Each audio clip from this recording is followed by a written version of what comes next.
This government meeting is brought to you by Eastworks and our local cable subscribers.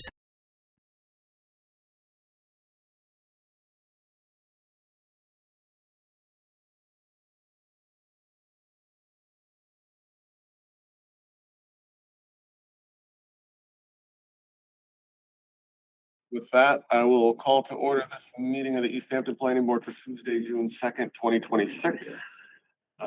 Four of us are in person, Ken is remote, and we are recording. First item on the agenda is public speak. Is there anyone here in the room or online who would like to speak to anything that is not on the agenda tonight? We have a Christopher's lowered their hand, so they may be for All the agenda. right. We'll move right along. First item on the agenda is an A&R for 151 and 155 Loudville. Yes, you did get Christopher Carney's hand back up. All right, we'll take that, sir. Name and address?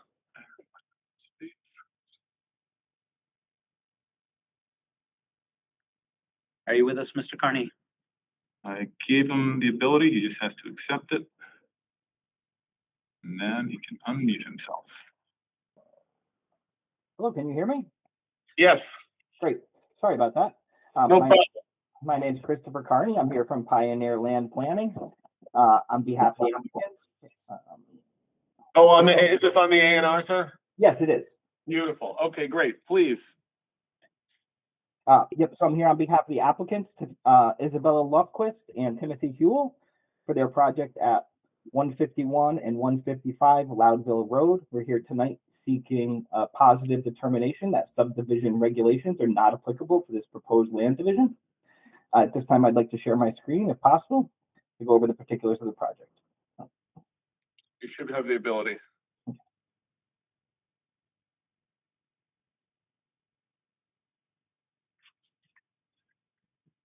All right, so a good place to start always is with existing conditions. So I'm going to pull up GIS.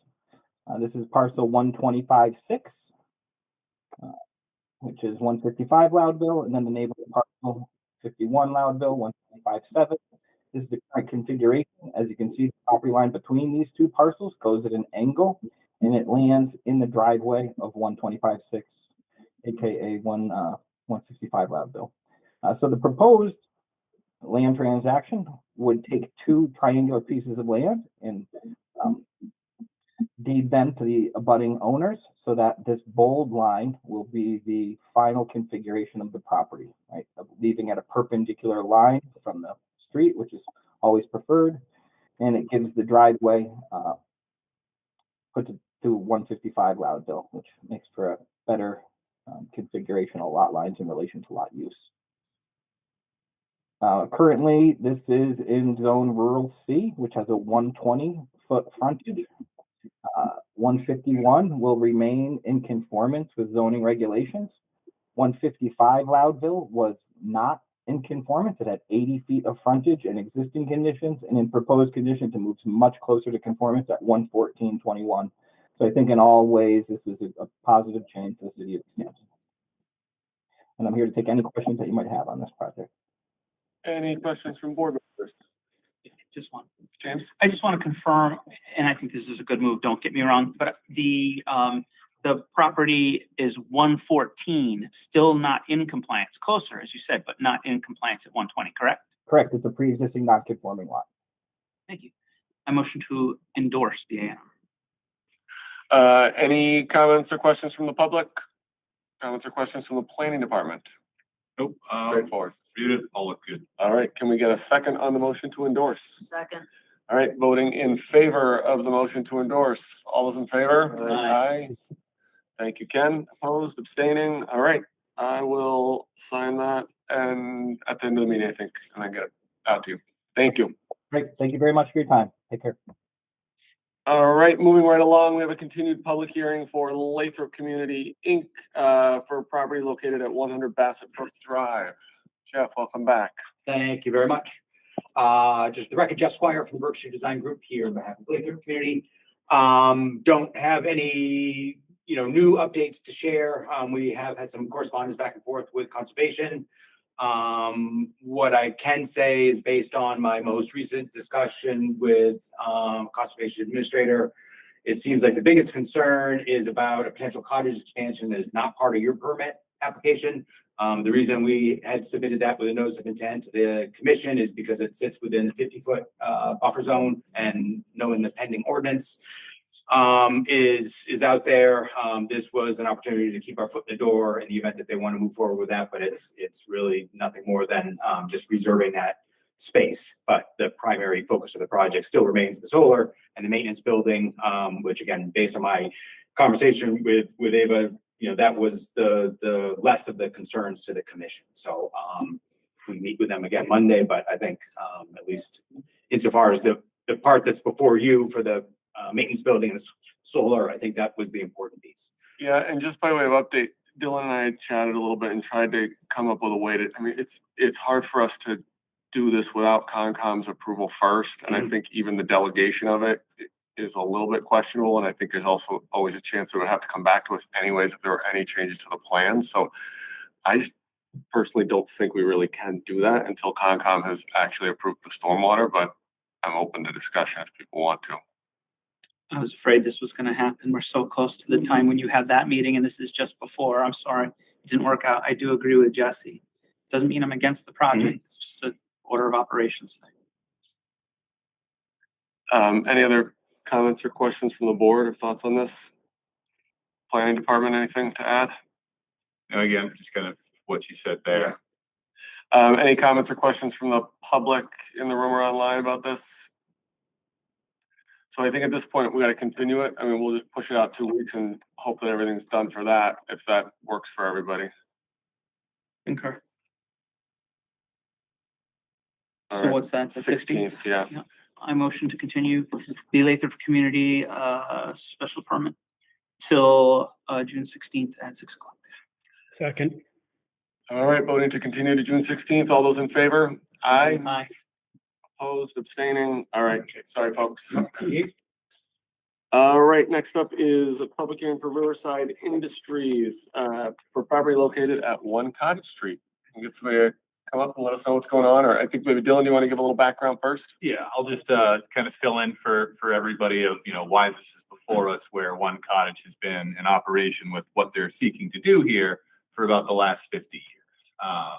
So what has happened is we've gotten a new building commissioner in, and he'd received essentially a business license for a new tenant going into 1 Cottage Street. It was a salon, and salons require special types of ventilations. So he had looked at their special permit to see, how things were permitted, and what he had found was he was unable to find the special permit. So he reached out to us. We looked for one. We couldn't find one. I couldn't see one at the Registry of Deeds anywhere, and even reached out to Stuart Beckley, our former planner, wasn't able to get a response over there. Reached out to folks at Riverside to see maybe if they had a copy of the special permit, and we just could never find any special permit. So there's that question of, all right, so maybe they were operating without one, didn't need one when they began operations, but as new businesses come in that require special permits, new uses, it didn't appear that those would be grandfathered in under that previous use. So they wouldn't be able to have tenants cycle in and out as they may otherwise need to, such as buildings such as Eastwork. So sitting down with the building commissioner, we tried to draft some conditions and a way to kind of put together a special permit that would allow them to essentially operate as they've been operating for the the last 50 years. As we get into it, I can certainly talk more about that when that time comes. All right. Now, someone from the applicant, please. Yeah, thanks. And can I just ask a question? Yeah. Before we just said, you said you reached out to Stuart Beckley. I'm very curious. I think you said there was no response from there. Is it no response, or I don't know? Oh, it was no response. I left a voicemail and I just didn't hear back from them. Okay, thank you. Sorry, please continue. Thanks. Everybody can hear me okay? Yep. So I just have Can you just give name and address just for the record? yes, Thank you. sorry. No problem. Marcus Jones. I guess my address would be 1 Cottage Street. I Okay. serve as the president and CEO for Riverside Industries. So I just have a statement that I wanted to read into the record, and we can certainly answer any questions beyond that. But My name is Marcus Jones, and I serve as the interim president CEO of Riverside Industries. I'm here to respectfully ask for your support of our special permit request for One Cottage Street. As many of you know, Riverside has provided individualized services combining life skill development, rehabilitation, and employment options for adults living with intellectual and developmental disabilities since 1968. In our early years, our founders experienced a number of hurdles, particularly when it came to establishing a physical presence. Constant relocation and reinvention forced our organization to operate at the intersection of mission and innovation to ensure organizational viability. These humble beginnings made Riverside's final relocation into the repurposed mill space at One Cottage Street in the late 1970s even more meaningful. Our predecessors pioneered a new purpose for the facility, breathing new life into one of Easthampton's most iconic industrial buildings, long before mill redevelopment became common across the region. Since first landing at One Cottage Street, Riverside has always leased space within our buildings, constructing custom studios for specific tenant specifications, building community one studio at a time. In fact, I want to point out, we are joined today by Rich Kabasic. Rich carefully maintained One Cottage Street and was a full-time Riverside employee since 1976 until he retired in 2018.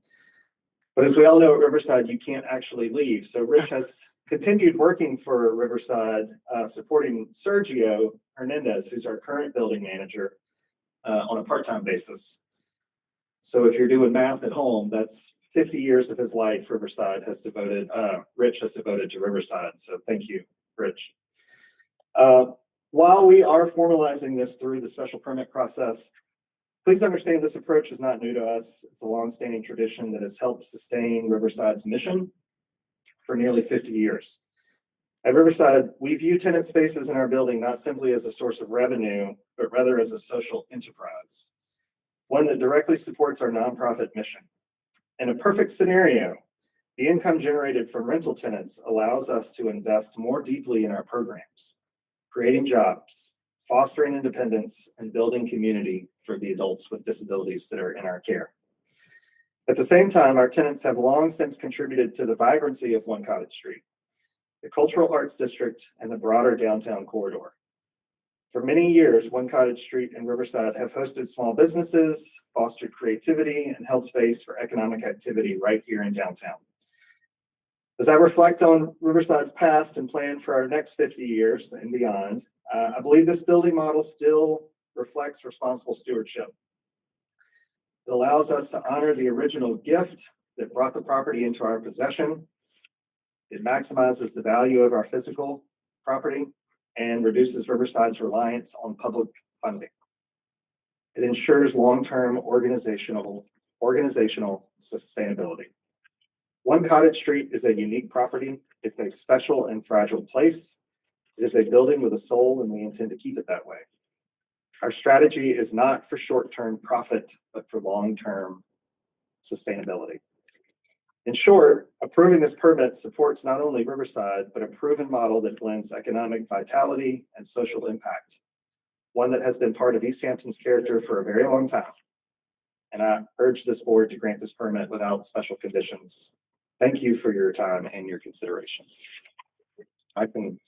Dylan, it's been a while since we did one of these comprehensive permits, but are the uses, my understanding is usually what we're doing is we're taking sort of all of the by right uses in the zone and sort of putting them within this one building more or less. Is that kind of how we came up with this list? So the way we came up with this list is this is everything that is special permit or plan approval that didn't really raise red flags in that type of a building. So for example, the only ones that are kind of left off of this list are like a auto mechanic shop. I think a waste reprocessing center, something that would be higher impact, and then anything involving marijuana.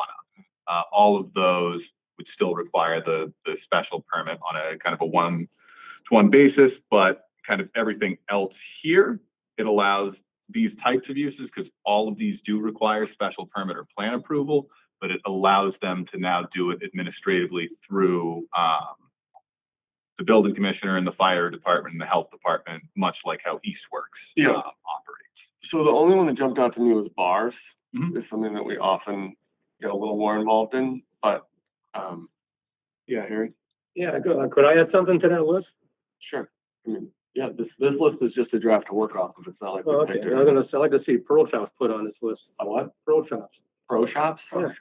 Well- Like a golf pro shop, you could put simulators in there or something like that. So I don't think I think this is based on specific uses that are defined in our zoning ordinance. So I think that would fall under the sort of all other personal and consumer Okay. establishment. 37. I don't think we want to put things on here that aren't defined in our ordinance. I'm assuming that's where this originated. Yes, everything that could be permitted, with those exceptions that I mentioned, we've included in that list. Although funny enough, there's one use that, you folks can't permit. It has to be the zoning board of appeals who does that, and that is indoor retail amusement. So specifically the golf, this board doesn't have the authority to permit that. Interesting. James, your question? Just want to say that's a kick in the pants Yeah. right there, but sorry, Harry. That's not a Yeah, just a balance. couple questions. Because of the way that this came to the board, were abutters notified as they normally are on a special permit? Yes, And how long ago was that notice? A standard procedure? standard procedure, 2 weeks out. 2 weeks out. To advertise twice in the paper. I think the notice would have gone out right around that same time, 2 weeks, About what was the range of the abutters? 300 feet. Okay, thank you. I appreciate that. I just wanted to state it. Just looking at this list, because I think you're right to kind of focus on it, and I'm worried more about what's on it than what's not on it. Pharmacy and drugstore, I find that intriguing. Restaurants, they'll typically have, bathrooms. I'm sure that the health inspector still got to approve all this stuff is nominal. Yep. So all of that still happens. I want to state it for anyone that's looking at that. It's not like we're just giving carte blanche. All the normal inspections and rules have to apply. Laundry or dry cleaning. I'm looking at some of these and I'm thinking about water usage, plumbing usage, electrical usage, like what is going to change about your building. So here are my questions. How many spots are in your building available for?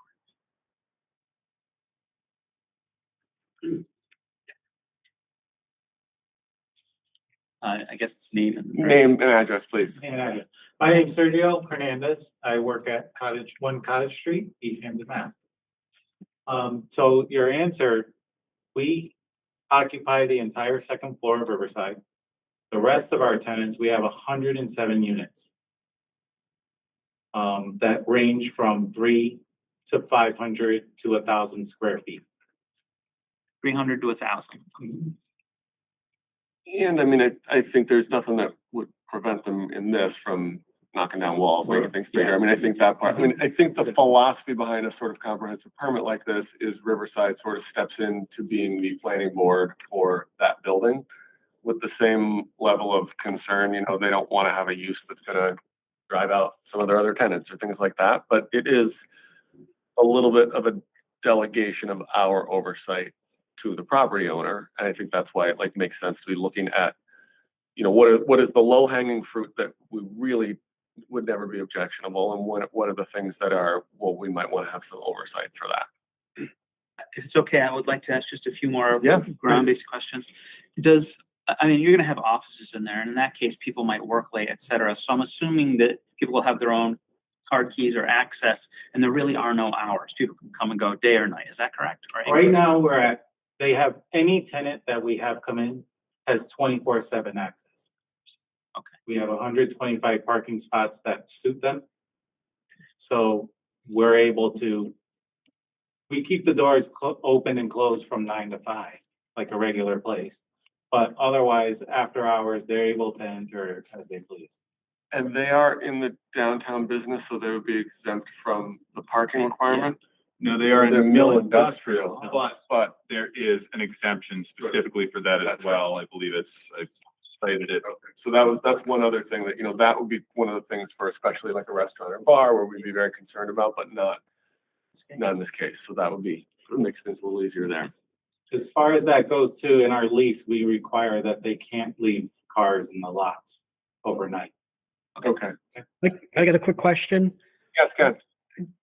I thought there were residents, apartments in there, people who rented their homes in that building.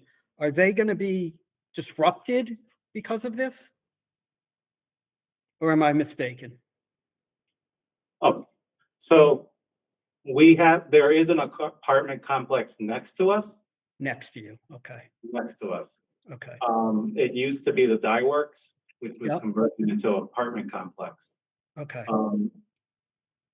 It hasn't been any disruptions with next door. Okay. All right. But that's a separate structure, right? A separate Yes. owner, so like that, but you don't have any residents that live No. in your building. So as far, I think, Ken, what you're getting at is somebody gonna open a bar next door to my apartment. Right, exactly. And I'm just not familiar with the building, so thank you for answering that. I think that it's a separate structure, so at least that scenario won't be problematic. Okay, Yeah. thank you. Notice my house, so they would be here talking about it if, or Yeah, we'll find out later. What about the outdoor? You have this parking area and such. Do you ever intend to allow businesses to do events in any of your outdoor spaces?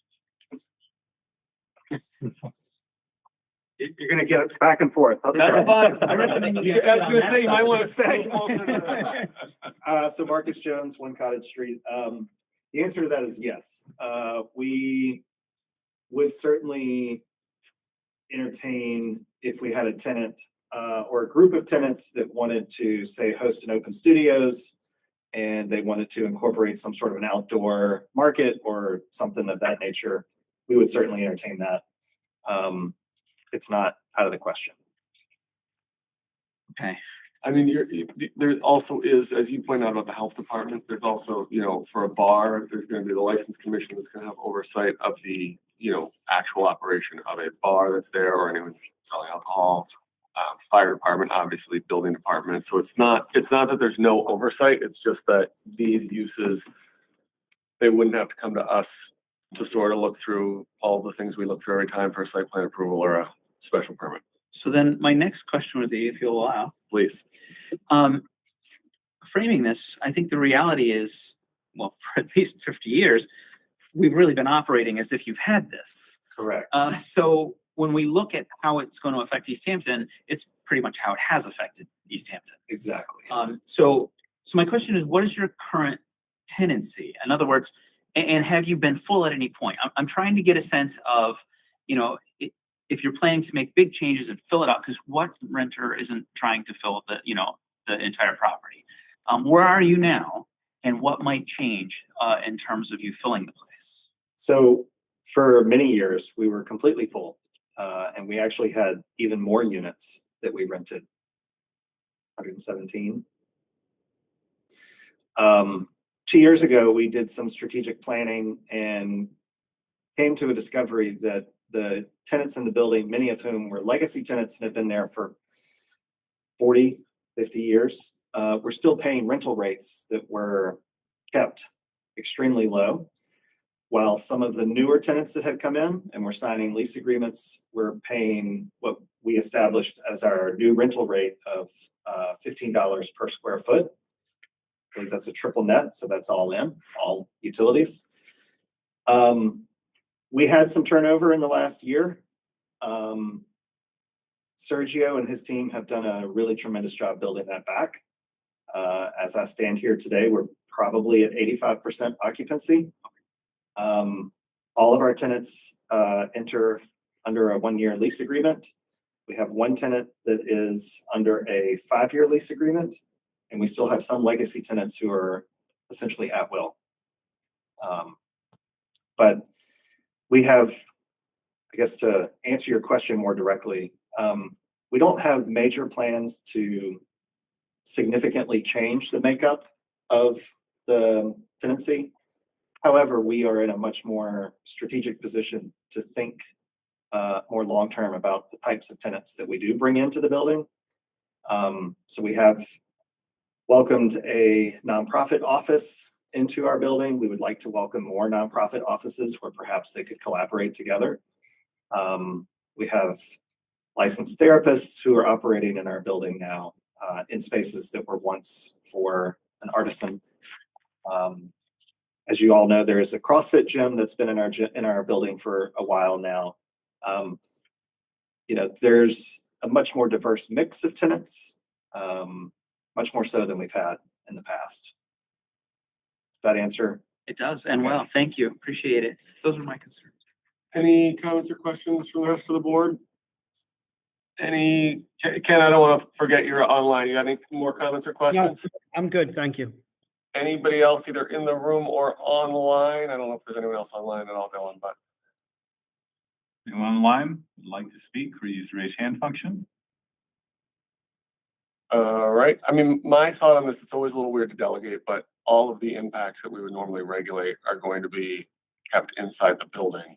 And the entity that's going to be most, maybe even more concerned than us about disruptive activity to neighbors is going to be the owner and landlord. So I think this is one of those situations where it makes sense, but. I concur.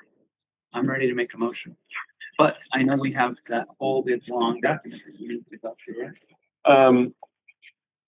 Yes, well, this one is pretty brief, but yeah, I think we're gonna add, we still have to add the minutes and the description of the hearing, but we can just go through the findings we have to make. So, conformance with the provisions of the ordinance of the city of Easthampton, general laws of Massachusetts, and all applicable rules and regulations.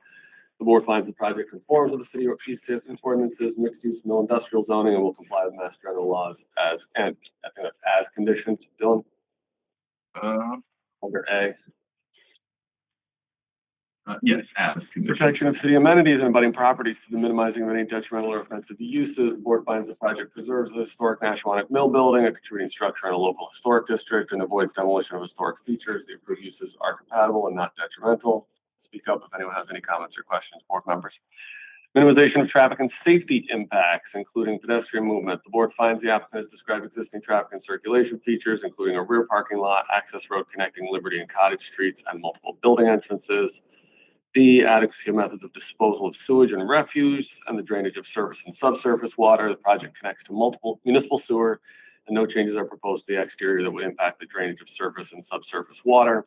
E, adequate means of protecting wetlands, watersheds, aquifers, and well areas. The board finds the proposed project will have no exterior changes and will, because an and in there, and will not have any impact on wetland, watersheds, aquifers, or well areas. F, mitigation of adverse impacts on the city's resources. The board finds the proposal as conditioned will not have adverse impacts on city resources. G, provisions for off-street loading and unloading of vehicles, parking, lighting, internal traffic controls. Board finds the proposal does not increase total floor area within the building, and the reuse of the mill building in the mill industrial zoning district complies with the standards of 10.112B, the Easthampton zoning ordinance. H, applicant's efforts to integrate the development into an existing landscape. The project proposes only interior changes, and there will be no changes to the exterior design, vegetation buffers, and retention of open space or agricultural land. I, minimization of the area over which existing vegetation is to be removed. No vegetation is being removed as part of this project. J, consistency of the development with respect to setback area, placement of parking, architectural style. The historic building is suitably situated in the mill industrial zoning district with parking in the rear of the building. K, adequacy of the measures to prevent pollution of surface or groundwater. No exterior changes are proposed as part of this project, and there will be no impact on surface groundwater or runoff. And L, adequacy of the methods to ensure the use will not constitute a nuisance by an unacceptable level of air or water pollution, excessive noise, or visually flagrant structures and accessories. All uses approved as part of this decision have been determined to not cause air or water pollution, excessive noise, and no exterior structures are proposed. And we've got the conditions, which lists all of the ones we went through. Dylan, I just note the wholesale transportation, like that second category, the numbers are a little wonky. So those are how they appear in the table. Oh, so these are not a sequential list. They're the uses under the zoning ordinance. Interesting. Okay, that works. That's logical. Condition 2 is any change or use of physical modification of the property shall be in accordance with all applicable state and federal laws, with all the city officials. Compliance with such laws shall be established through a review and approval by each respective body prior to the commencement of any change of use or physical modification. 3, storage of hazardous materials as defined under state building code or state fire code must be disclosed to the Easthampton building and fire departments for review. Such storage shall be permitted only on a discretionary basis following that review. And 4, any use not expressly authorized under the special permit shall require an amendment to the special permit prior to commencing such use. If you change acting device. Already Fixed in the hard copy. In the hard copy. Okay, so any comments or questions about those conditions or findings? Anything in there that gives you pause or think you need to change? Those seem all pretty standard, so we're okay. Excellent. Ready for me? I'm ready. I motion to approve the special permit and site plan for Riverside Industries. Or if I just may, we still just pending the fee for the legal ad. I would request that for this motion that it be paid prior to the filing of this. Oh, excellent. I rescind my motion. There you go. Yeah, I request we add a condition for that. Yes, That but this is contingent on the payment of Yeah. the fee. And then I resubmit a new motion to approve the special permit and site plan approval for Riverside Industries with the aforementioned additional condition. Second. all right, competing seconds. Did I hear a hand go up online, Dylan? I just want to make sure there was an alert or something. I heard somebody join the meeting, I think. Okay, all good. All right, we have a motion and a second to approve the special permit and site plan. All those in favor? Aye. Opposed, abstaining, excellent. We'll get this finalized and signed and. Thanks, guys. ASAP. I have my statement in written format if you want to keep it or not. Yeah, if you want to email it over to me, that'd be great. Okay. I can submit it with the record. Great, and we'll have payment to you shortly. Great. Thank you, folks. Good luck. All right, moving right along, our final administrative item is review of planning board fees. Dylan, we have an updated proposal here. Yes, so for this one here. Have my own. This time I expect you to be like 1 million. Yeah, right. $1 million. Classic overreaction. Until 97. Oh, wow. Yeah. So I've gone ahead and incorporated feedback from you folks there. That's in our packet. Yep, that's in your packet. Well, I say that therefore we propose a base fee of, that should be $750. But so right on, right Oh, after the first analysis, I put in the next $750 now. paragraph. Yep. The number should be correct everywhere else. Yep. So we're going $750, this is assuming that Allison will be doing some of this work in the Yep. future. See, it went from 35 to 50. Yes, because now you're basically looking at staff where everyone's right in that 50-hour range, once you have the planning director involved.